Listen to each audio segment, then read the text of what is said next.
Hello, welcome to the Communication 24/7 podcast, where we communicate about how we communicate.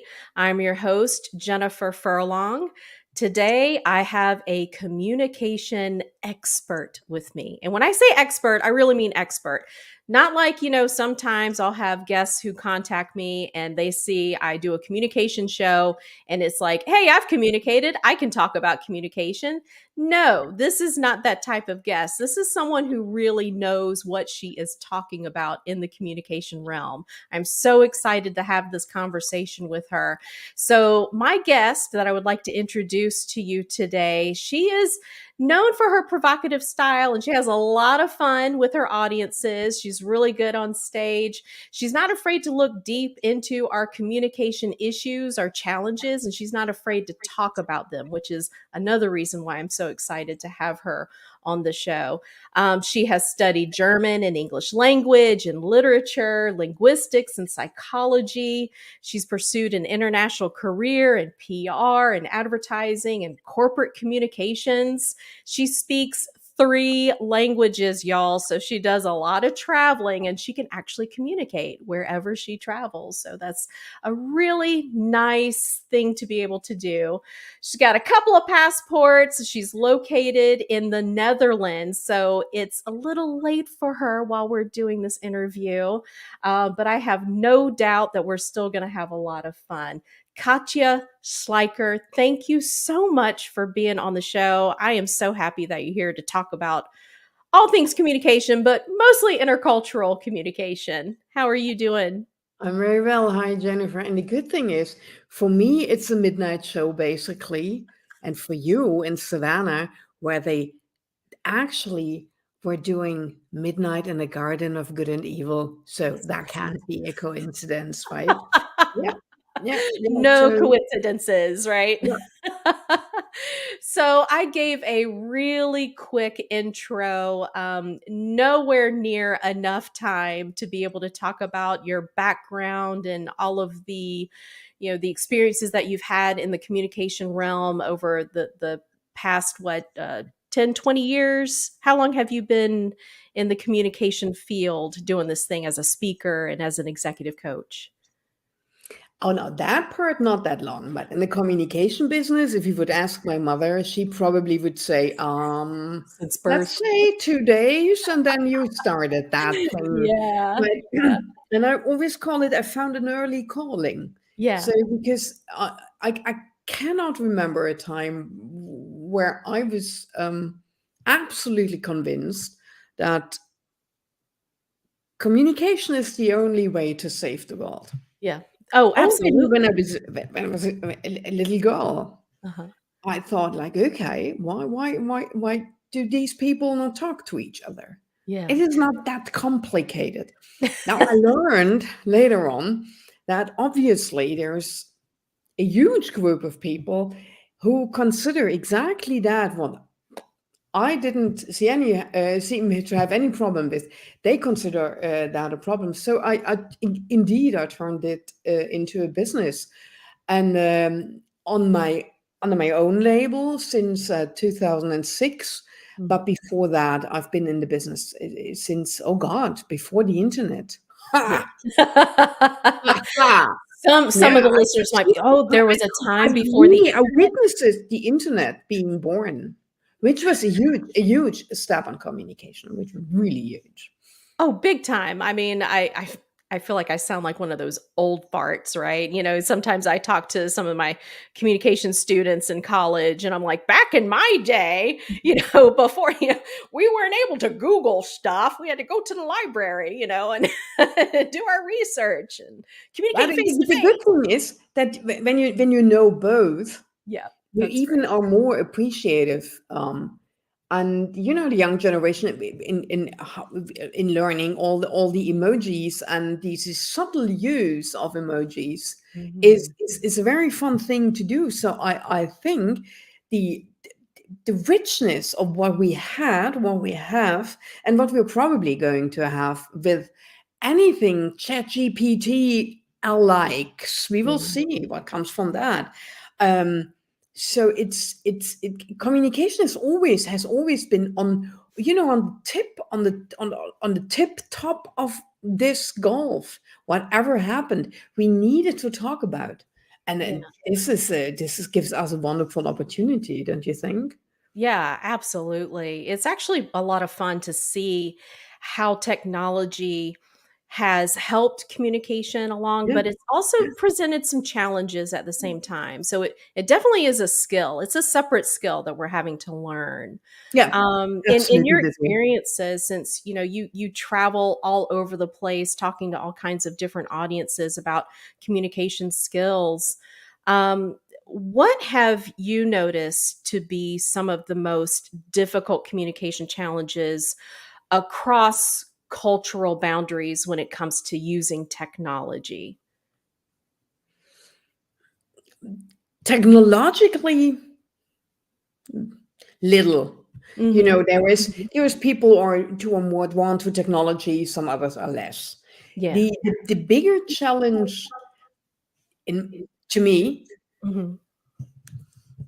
is that I definitely think we live in our own bubbles. Mhm. Oh, yeah. Mhm. And the bubbles are perfect, more or less. And because of that, we have so much trouble to get into someone else's bubble. Mm.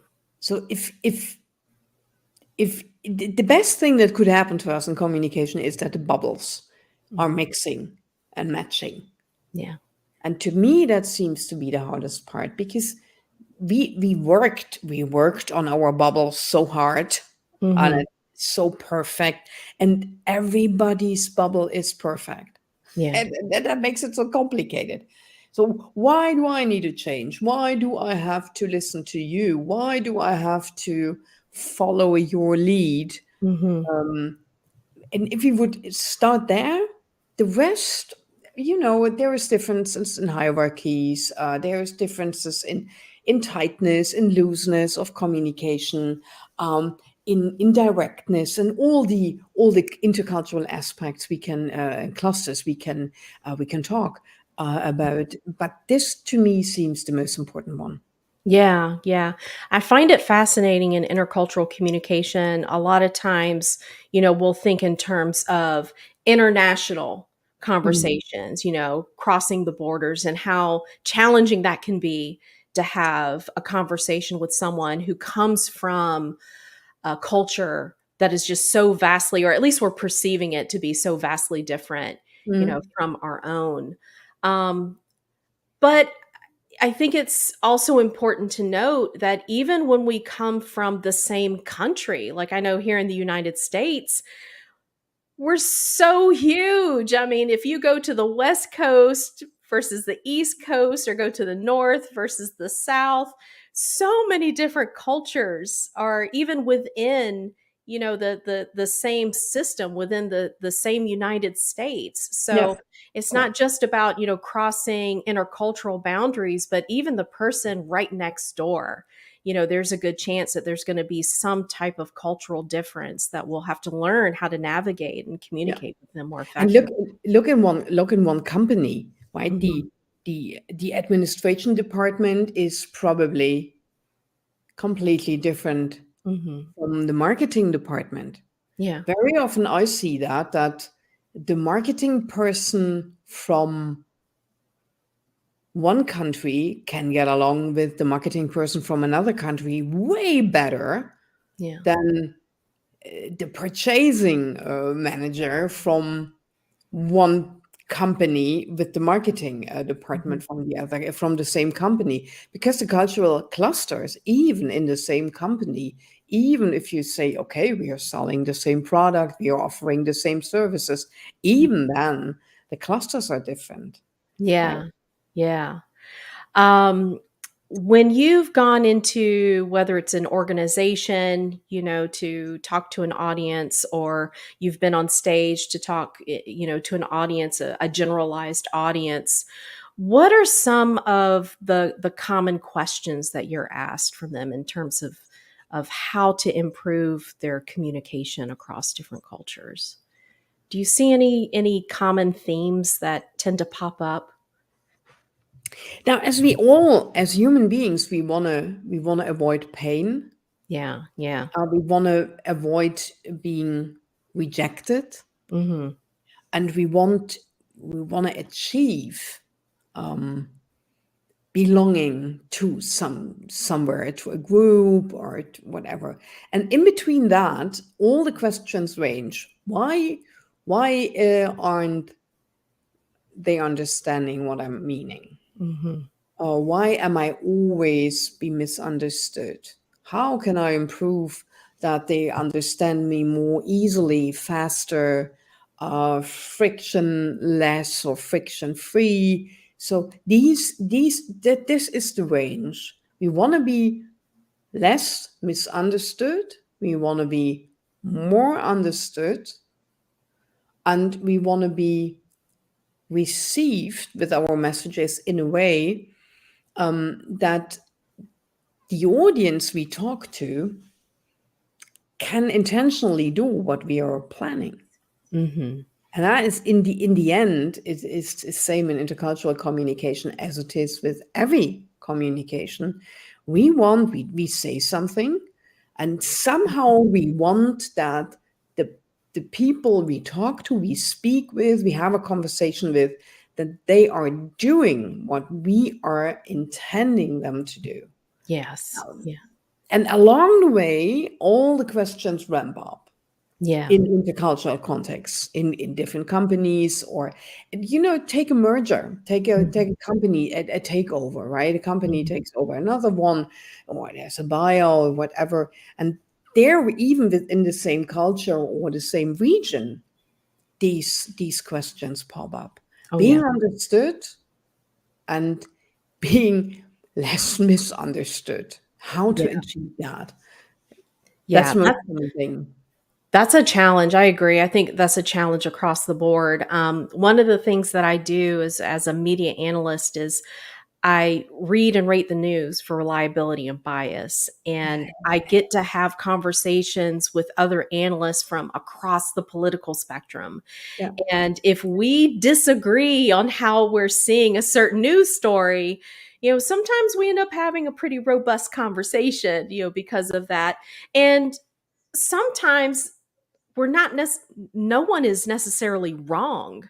It's Ah, just yeah, yeah, different yeah, understanding of what it is yeah. that we're talking about. Um, within an organization, especially if you have organizations that have a multicultural staff, Mm. managers can have a big challenge in trying to get that staff, to turn into from a group to a team. Do you have certain tools or things that you have them put into practice to try to get a group to be able to turn into a team, to be able to communicate more effectively in that way, so that what they say is understood in the way they meant it to be understood? Now, mostly, communication, as you know, is not a rocket science. But the Oh, good yeah. thing about communication is you need to put it into practice Yes. relentlessly. It's like really the practicing part is more important than the theory behind it. Yeah. One thing that I found very helpful and has been working with many of my teams that I worked with is that you start like in an orchestra or like in a choir.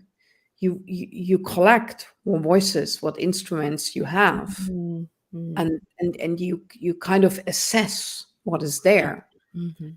and then after the assessment you cluster. I say like, okay, oh yeah, you're this kind of instrument and you're that kind of instrument. And then you start finding out what kind of tune, Mm. what kind of music that particular group would would produce Mhm.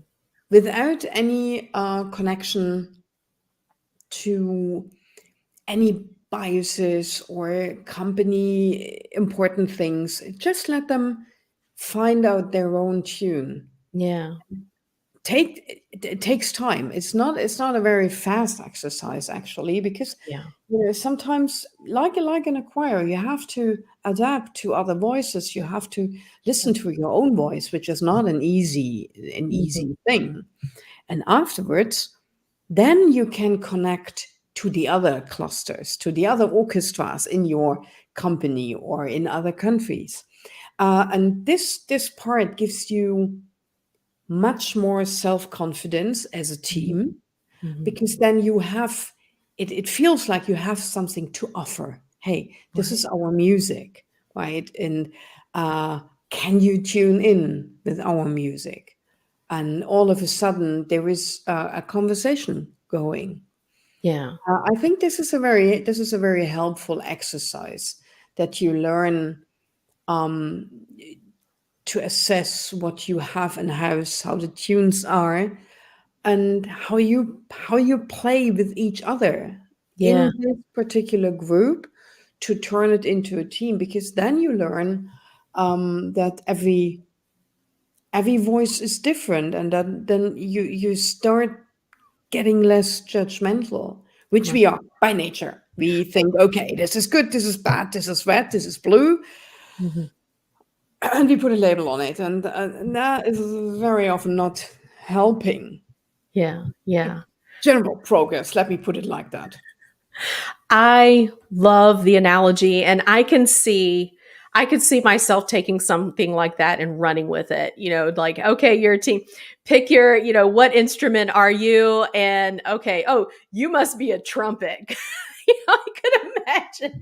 And you over here, you're the flute because of matching personalities, and just I imagine you could have a lot of fun with that type You of do, analogy. yeah, you do, and people, as a group, we always we look for our place, we look for belonging.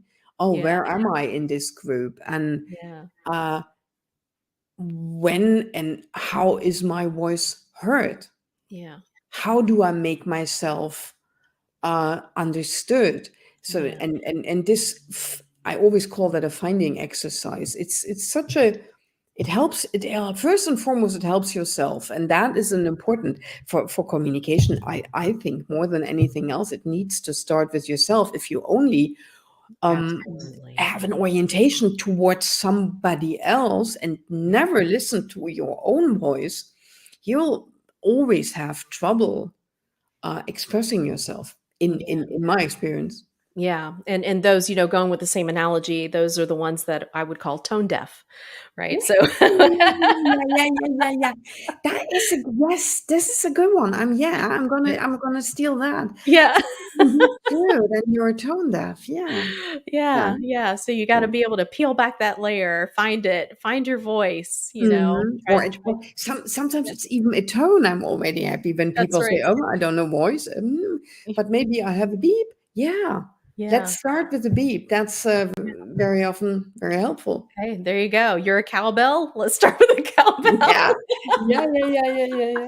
Yeah. I love it. What a great way to start a conversation with a group, though, to get them thinking in just a different way on how to harmonize. And if there is some discordance, let's identify what's causing the discordance. What a Or great way imagine to you have have a only conversation. one instrument in a group. Yeah. I Yeah.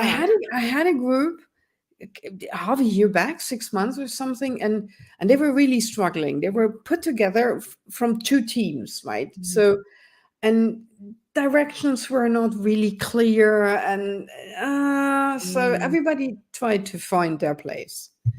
And I did exactly that analysis, and there was one particular thing they were struggling with. There was, they had the feeling as a team that they were not heard by the board and by other teams. Okay, now I took that, and in this first assessment exercise, it turned out there weren't any trumpets. There was nobody who could really blow the horn. No one. They were all, oh, violins and flutes, and Yeah. so and after assessing the group, we were working on that in the sense of, okay, how can we how can we blow the horn in Yeah. this group here a little bit more? Oh yeah, Yeah. yeah, we are missing that. Sometimes you simply don't know if you don't look, right? Yeah, absolutely. I was working with a group one time. It's an international company and they're based in Finland. Yeah. And there was a gentleman who was hired, and he was from Latin America. So Mm. completely different cultures. and, and so I'm thinking about, the analogy of the band or the orchestra. And this poor guy, he told me he went over to Finland. He had to go over there and get training for a couple of months. And inside of a week, he was reported to HR. Yeah. Just immediately reported to HR. And I asked, well, what did you do? What happened? Why did they report you? He said, every morning I would go into the office and I would make sure that I said hi to every single person. I would ask them about how their morning was going, how their evening went. Like he's wanting to In Finland. create, yeah, he's wanting In to Finland. create, have a meaningful conversation, create a relationship. And Yeah, at the end of the day, what he was doing is he was pissing everybody off because of they said course. he was bothering them Yeah. because they were trying Yeah. to work. Yeah. Because a yes and a no is already a whole novel in Finland, right? Right. Right. Oh my Yes. God. It must have been a hard time for him. Oh, Yeah, so the poor guy ended up in HR because he just did, and that was a perfect example when he shared that yeah. with the group. I was like, "Oh wow, this is such a perfect example of really needing to take a step back and understanding, yeah, where we are and what the expectations are, and how that could have a negative impact on the Yeah. workplace." Yeah. Yeah, but I tell you what, the managers who came over from Finland, they just weren't having it. Ah, Like, quit bothering me.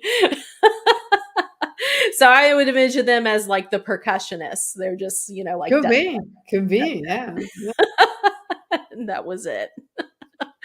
I just never in my life heard something like to that extent where someone Mm. was reported to But these are HR. two extremes. I mean, these Oh are yeah. really probably the two most extreme cultural differences are in terms of natural, Yeah. um, that this is what you see. Culture is what we do when no one is looking, right? Right. Right. And in Latin America, this is indeed probably fundamentally different from Mhm. the way you start the day in Finland. Yeah, Yeah. Yeah. probably. Absolutely. Yeah. Don't bother me with your 20 questions about my personal life. I always You're just nodded to you. That must be right. enough for the rest of the day. Sit down, shut up, Uh, and do your work. But there's also, I know some challenges will also occur in the workplace between men and women. That's something else that you talk about. It's, and in some way, there, it's connected to culture. We all grow up in different ways and understanding, what our different roles and responsibilities are, within different cultures. Do you ever have an opportunity where that ends up being the heavy focus of a session when you're working with a team and you're finding out, okay, I think I'm pinpointing some issues that are happening here. It's happened recently with me, so I was curious about your take on that, on within the workplace. Do you see that being an issue coming up often in your rounds? When you're going into different workplaces and doing your thing. Let me split a couple of things here. Yeah. To answer your question, yes, it happens Mhm. frequently. Absolutely. So the good thing is that's hardly ever the problem. Mm, That's the good thing because masculine and feminine communication actually have nothing to do with men or women. mm, We are brought up with both. Yeah. with feminine patterns and with masculine patterns. Yes. Yeah, we could give them different names, but Mm. psychology gave them that. For instance, the circular, asking a question is said to be more a feminine trait, Yeah. and being more straight to the point is said to be more a masculine trait. Mm-hmm. Again, again, all listeners, not men or women, Yeah. right? Yes. So, and one of the two patterns make us more successful Mhm. in our upbringing, and statistically, it is very often the case that the feminine communication pattern makes girls, young women, more successful. Mm. Again, statistically, Yes. not necessarily the case, Right. right? But again, here assessing, oh, what is my pattern, Hmm. and do I have only this one pattern? Is it my predominant pattern that is the only one that I'm using, or am I able to switch? Because I think that the cultural problems could be solved easily when we are assessing a situation Mm. and start from there. Of Mhm. course, there is situations that require, and everybody will understand at the moment I'm giving you an example, require a feminine communication pattern. Yeah. Let's assume you go into a brainstorming Hmm. with your team, Yeah. and you go into that brainstorming and you say like, guys, immediately 10 ideas, everybody now. Of course, this is well a very masculine trait, but it's killing the brainstorming. Right. No Yeah. brainstorming works like that. So a brainstorming is a situation in business that requires a much more feminine approach. Mm. Hmm, what could be the first thing that comes to mind? So circular movement Right. questions. Now imagine the opposite. Just to make it very illustrative, imagine there's a car accident, right? And you're coming to that car accident, and you're providing first aid, and you're organizing everything at this spot where this accident happened. Now imagine yourself being the person asking the people surrounding you, oh, sorry, um, could I could I borrow your telephone? Would it be yes? Oh, thank you very much.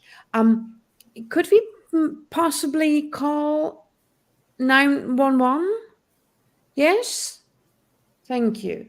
The person would be dead, right? So here it needs a masculine approach, saying, okay, you call 911, you do this, you do that, and the rest of you shut up.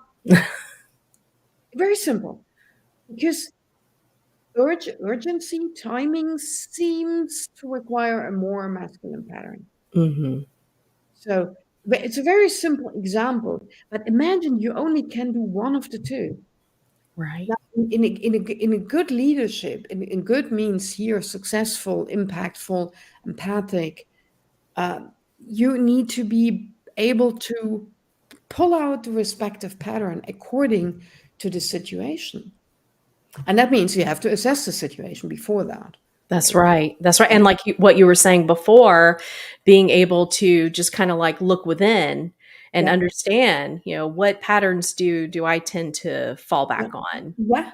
Yeah. Yeah. Yeah. Exactly. We fall because we are lazy. We Mhm. fall back on Mm. what made us successful, Yeah. but Yeah. it not necessarily is what will keep us afloat. Yes. Yes.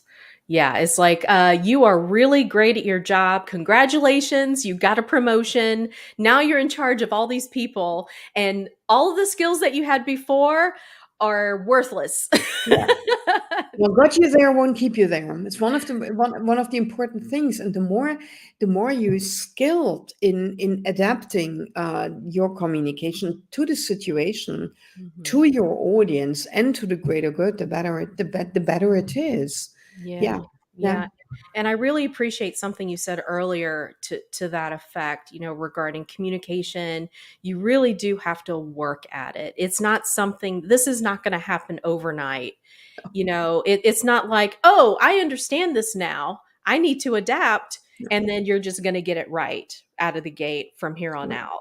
That's not how it works. I'm working I'm working with a company right now and on getting their feedback processes. Mm, Um, I'm not saying getting them in order. It's more like streamlining them and adapting them to what the team needs and what the team wants.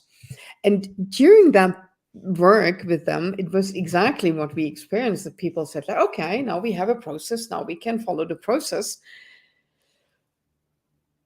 and nothing happened. Of course not. Because this dripping every day, a drop, every day, a drop, and another drop. And probably there is a day where you think, oh, wow, that was quite a successful conversation I had today. mhm. Maybe there is another day where I think, oh my God, all my conversations went totally, but really totally pear-shaped today. Yeah. I Yeah. like, nothing went right. That's a good sign if you're already realizing that it didn't work out. And then you go in the next day and try again. So this is a good thing about communication, that you can learn so much by just practicing it every day. And yeah, the mistakes you make are building the throne you can sit on later on. That's right. This is a long game that you have to No, continue yeah, to yeah, it play. was. So yeah, this A is a long game. lot of hard Indeed. lessons That's not a learned. sprint. No, no, no, no, no. No, no, no. No. That's a Yeah, good I thing, right? I think it's beautiful because it requires little to yeah, be successful. The right. only thing you have to do is to do it. Yeah. Yeah.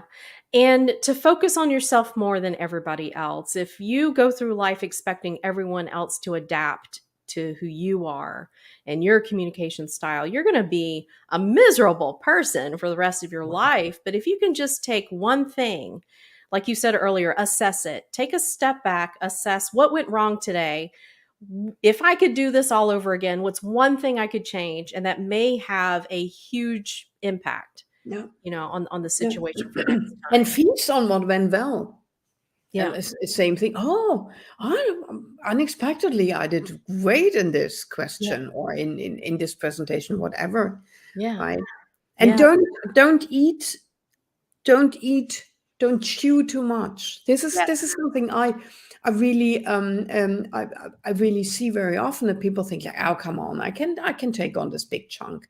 So small, small, small, baby steps. Yeah. Every day a tiny little bit. Yeah. What do you say to someone, because I'm sure you probably have heard this. I've heard this. Well, I can't just change who I am, right? Mm. This Mhm. is who I am. This Mhm. is how I talk. This is Mhm. who I am. I can't change it. I'm not going to change it. How do you approach someone like that? Because I don't think we're asking anyone to change who they are, No. you know. Indeed. Yeah. Exactly. Exactly. Exactly. So the perspective is Yeah. is incorrect, right? And what you then work on, and this is mostly a one-on-one session. This is mostly a coaching project you do. Yeah. You're changing the circumstances where the person wants to change. Yeah. Yes. Yeah. I really do think you have to understand the power that exists behind being an effective communicator. It Mhm. is so incredibly empowering to Mhm. know that you can just the tiniest little thing that you can do, if you know that you're doing it, and it's going to have a huge positive impact. Yeah. I have a confession to make. I'm not a very empathetic person. I'm not very empathic. I'm not empathy, as far as my personality, is out of everything that exists, is really low in the scale of all of the strengths that I have. I mean, it really is. I've got this harder shell. It's kind of difficult. And, it's actually a joke amongst a lot of my friends and family. Um, But someone challenged me the other day and she said, "No, I think you are very empathic. You come across as very empathic when we have conversations and when we're working with people and together." And I said, what I have learned, this is the communication part of it, is I've learned how to switch up my listening style depending on what's needed. And so it gives people perceive me as being empathic when I'm just shutting up. When I know that they need someone who's just there to give that empathic listening, just to be there, let it rip. If you just want to complain, you complain. I'm not going to try to solve it for you. I'm not going to give you Exactly. any suggestions. Exactly. And I'm just listening. yeah, it's listening. So Mhm. there's the perception though that I can put myself in your shoes and that I'm going to feel what you're feeling. But really at the end of the day, I'm not really going through that part of it. Like I can feel bad for something and I can feel bad that you're going through something bad, but I don't internalize it to the point that a lot of other people that I know tend to And internalize it's things. even Yeah. it's not even necessary. Yeah. It's Yeah. not necessary. Yeah. You Yeah. can something, and there will be a lot of things that where you are feeling something, Yeah. but Yeah. this is not a necessity to be an impactful communicator. Not Right. not Yeah. to that extent, Yeah. but to listen carefully, Yes. just to be able to rephrase what someone else said and Yeah. Yeah. to get it to an essence. Now, this is something that is indeed key to conversational success. Yeah. Yeah. And I mean, there have been times, sometimes I do just want to say something and I think, this is not the time, it's not the place, and it's not going to get anywhere. And actually, in communication, the best or one of the most important parts and one of the hardest lessons is silence. Mm, mhm. Silence. Just letting the system do its work. Right. Mhm. Sometimes things unravel themselves. Mhm. People show themselves who they are without our doings, Mhm. without our words. Now, this is although it sounds contradictory, but this is one of the important things. Is observing and being silent with all the words we use. My grandmother always, and I was a cheeky girl all the time, and I was talking all the time. And then my grandmother said to me, "You know what? There's a reason why you have 2 ears and 2 eyes and only one mouth." But cheeky me answered my grandmother, "Yeah, I know. But can you imagine, with all the things I'm saying, how much I hear and see?" So yeah. So no, silence is an important part of it because again, too much pressure creates an anti-pressure. And Mhm. sometimes it really helps just to take the pressure off and let someone else ventilate and tell what needs to be told without indeed what you said, right? Yeah. Um, I can't solve it. It doesn't change the situation. So let the person ventilate. Sometimes it's the best thing. And very often that's a fun part. I love that. Someone else is talking and you listen and you talking and you listen again and you're still listening. And the person is talking and ranting and talking and ranting. And all of a sudden the person says something like, hmm, well, we could do this or that. Oh, okay. Solution present themselves, Yeah. right? Most of the time, it's everything is in us, and it just needed a little bit air and ventilation, and all of a sudden, the solution finds its way to the daylight. Yeah, that is such a difficult skill, I think, for so many to develop, to be able to just kinda sit back, have patience, Yeah. and let it unfold, because I think we've been conditioned, let's get this done now. We want to do Yeah. let's get Yeah. this Yeah. done Yeah. now. We're going to solve this now. We're going to move forward. All of these things, and not everything needs to move at the speed of the internet. No. Especially grass doesn't grow if you pull it, right? That's right. That's right. So incredibly true. So when you travel to all of these different places, what do you do to prepare for these different, areas that you go into? You kind of go into the unknown. Do you do anything to help prepare you to make sure, so you can make sure that if you're going into a different culture, or just a different scenario, a different organization, do you have anything set in place that you're like, okay, these are the steps that I do, or these are the things that I make sure that I do in order to set the right tone, or in order to make sure that we're starting off in the right place, when having these conversations. It's setting your radio antennas, right? Yeah. It's really like that, like beep, beep, beep, beep, beep, beep, beep. And all of a sudden, here's reception. Yeah. So that's all it is. You recalibrate your own system. Yeah. When I'm in a plane or on a train, then I'm saying, okay, where are we going? What are we having? And then I try to, I always call it, make myself as translucent as possible so that I can get as much light into myself as possible and as much impressions as possible. And what else happens is when I get a chance is shadowing. Mm. So for sometimes an hour, sometimes longer, just, to walk with the person I'm working with, Mhm. accompany a day, accompany a couple of meetings or projects. That is extremely helpful. Yeah. Yeah. So these two things. Mhm. It sounds like that would be pretty helpful just for individuals within an organization to be able to do Mhm. that, to Yeah, shadow yeah, each other, maybe even across departments. Like you were saying earlier, that those are like different cultures, right? Different exactly. departments. And maybe if you shadow each other, you can Yeah, kind of get a different perspective, or expand your understanding yeah. of how it is And over the headline would be "One Day in Accountancy." there.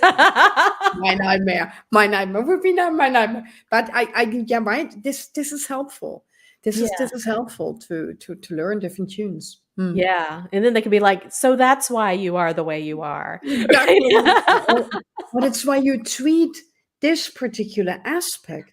Very often we have to differentiate between who we are and what we do and how we do it. Mhm. Very often we get to know people outside their office hours, and all of a sudden it looks like, oh, this is a completely different person. Yeah. Yeah, but my work is just a part of how and what I am and how I Yeah. am, right? Right. Yeah, yeah. It's like, I had no idea you were a pilot. Yeah, exactly. Exactly. Yeah. Right. Yeah. It's amazing what you can find with those conversations, Yeah, right? yeah. Yeah, yeah, Outside of yeah, yeah, the yeah. office. Yeah. Yeah.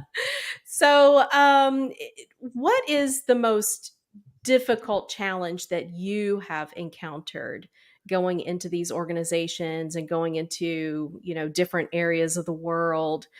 Have you just personally experienced anything so challenging that it kind of changed your perception of things, or changed how you move forward, in creating the relationships that you create as you meet new people? They- Maybe it's not the most, it wasn't a traumatic experience or anything, Mhm. but what I really see again and again and again is individuals don't leave companies, they Mm. leave bosses. Yeah. Mhm. And this is something where I think we should be much better. We should be much further in between in the meantime. Mhm. And the reason for that is mostly individual reasons. um, I don't have a voice. Mm-hmm. Nobody listens. Mm-hmm. Um, I've been ignored. Human stuff. Yeah. Most trouble is not because a system doesn't work, but people do not relate to each other. Yeah.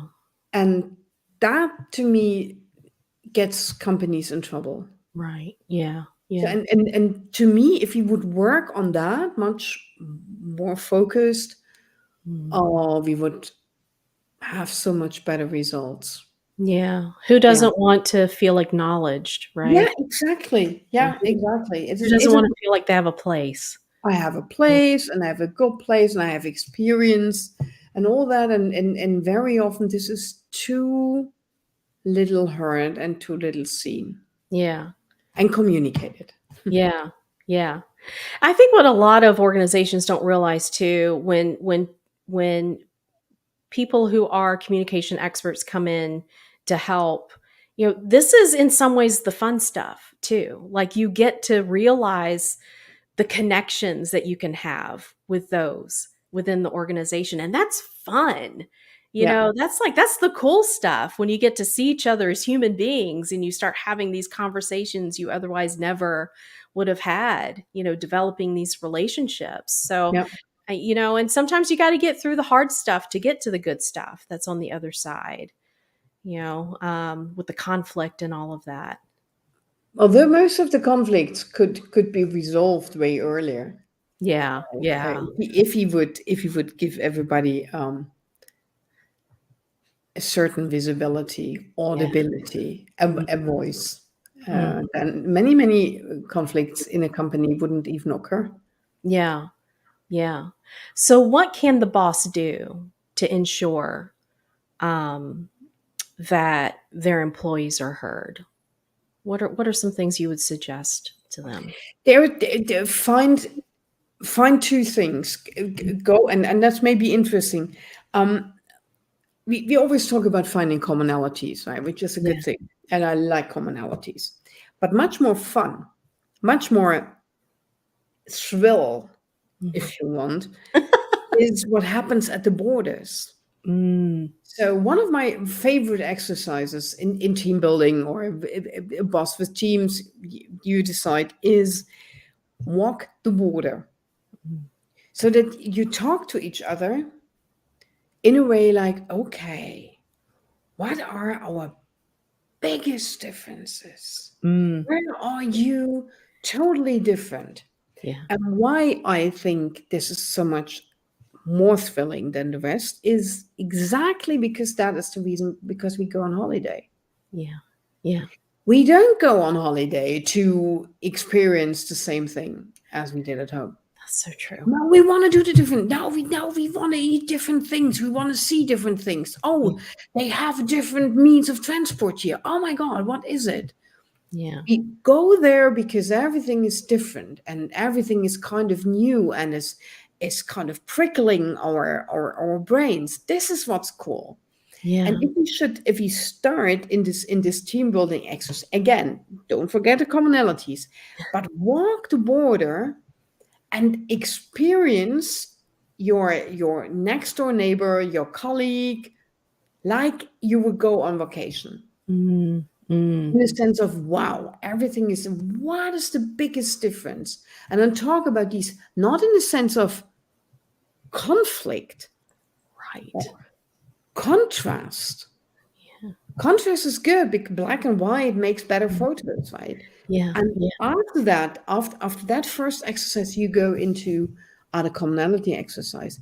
And by doing that, in doing that, I think everyone in a leadership position learns and experiences so much about that team that actually Mhm. that cannot go wrong. Yeah. Yeah. What a fantastic thing to do as well. I could see that could be a lot of fun. Yeah, it You is. Yeah. could It's a lot of really fun. turn that into something Yeah, fun. yeah, Yeah. yeah, Yeah. yeah.